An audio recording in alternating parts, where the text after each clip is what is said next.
सिद्धों का, ये जो 8 गुण अपन कह रहे हैं ना, ये सब सिद्धों के बराबर है। लेकिन कुछ और ऊपरी चीजें हैं, ऊपरी चीजें आ जाती हैं ना, कभी कभी अपने को लग जाती हैं ऊपरी चीजें। ऊपरी चीजें किसको बोल रहा हूँ? अरे यार, ऊपरी अभी दिखाऊं ऊपरी?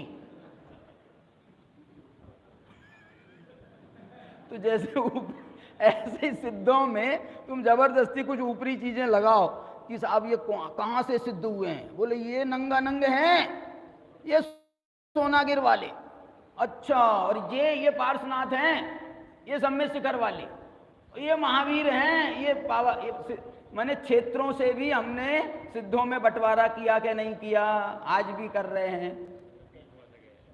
बोलो, यहाँ नंगा नंग कुमार की याद आती है आपको, मजाल है कहीं दूसरे क्षेत्र में याद आ जाए तुमको। तीर्थंकरों की तो आ जाती है, तीर्थंकर तो हमारे भगवान है, तीर्थंकर हैं, उनकी याद आ जाती है, लेकिन नंग अनंग को कौन याद करे? बोले साहब इसलिए याद नहीं करते, उनके नाम कर्म का अभाव हो गया है, तो तीर्थंकरों का नहीं हुआ है। देखो, क्षेत्र की अपेक्षा, काल की अपेक्षा, ये कब सिद्ध हुए थे? काल की अपेक्षा, गति की अपेक्षा। गति की अपेक्षा क्या होती है? गति नामकर्म है ना, नामकर्म। तो नामकर्म में मुझे लगता है ये गति नामकर्म का उदय जो है, कौन से नामकर्म का उदय रहा है उनको अंत में, उसकी अपेक्षा से, इसको आप पढ़ लेना उसमें विस्तार से। लिंग की अपेक्षा, लिंग में भी तीनों लिंग से मोक्ष माना है। ये सूत्र इसलिए पढ़ने लायक है, इस सूत्र को इसलिए समझना चाहिए। क्या बोला? बोलो, दिगंबरों के लिंग, कौन से लिंग से मोक्ष होता है दिगंबरों में? पुरुष लिंग से होता है कि स्त्री से भी, स्त्री को भी मोक्ष होता है? दिगंबरों के हिसाब से बताओ। दिगंबरों के हिसाब से भी स्त्रियों को मोक्ष होता है। मैं इस बात को इसलिए ऐसा कह रहा हूं ताकि आपको याद रहे। स्त्रियों को मोक्ष होता है। कौन सी स्त्री है ये द्रव्य स्त्री है कि भाव स्त्री है? ये भाव स्त्री है। भाव स्त्री को मोक्ष हो सकता है। भाव स्त्री माने मैं पुरुष हूं तो भाव स्त्री को मोक्ष होगा, तो मेरे को मोक्ष होगा, तो भाव स्त्री को मोक्ष कैसे हुआ? हो सकता है तुम ऊपर से पुरुष हो और अंदर से माने तुमको स्त्री वेद का उदय चल रहा हो, तो स्त्री वेद का उदय चल रहा हो तो तुम्हारे जो भाव होते हैं ना वो थोड़े स्त्रियों स्त्रैण हो जाते हैं, स्त्रैण। तो अरे नपुंसक वेदी को भी मोक्ष है।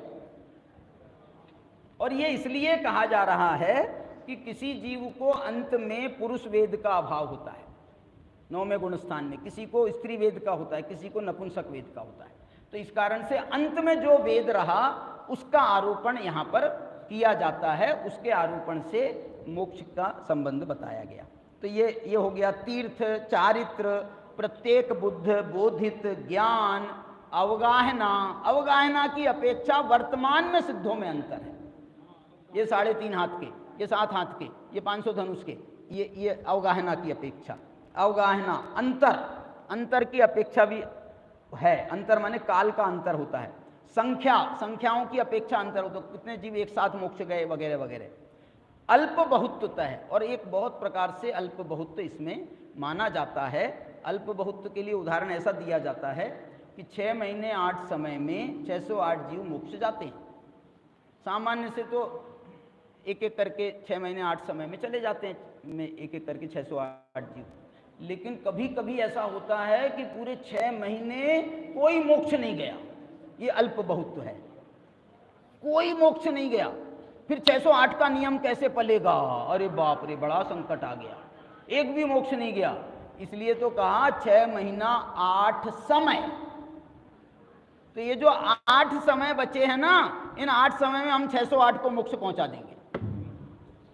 पहले समय में 75, दूसरे समय में 75, तीसरे समय में 75, चौथे समय में 75, जितने आप कर लो 300 हो गए। 4 समय में, 5 समय में, ऐसे करेंगे और आखिरी के समय में 108, दी एंड। मतलब ऐसे अल्प बहुत्व का ऐसा बहुत प्रकार से उदाहरण होता है। 9वें अधिकार के सूत्र अपने रह गए हैं, इसलिए आप मुझे क्षमा करेंगे।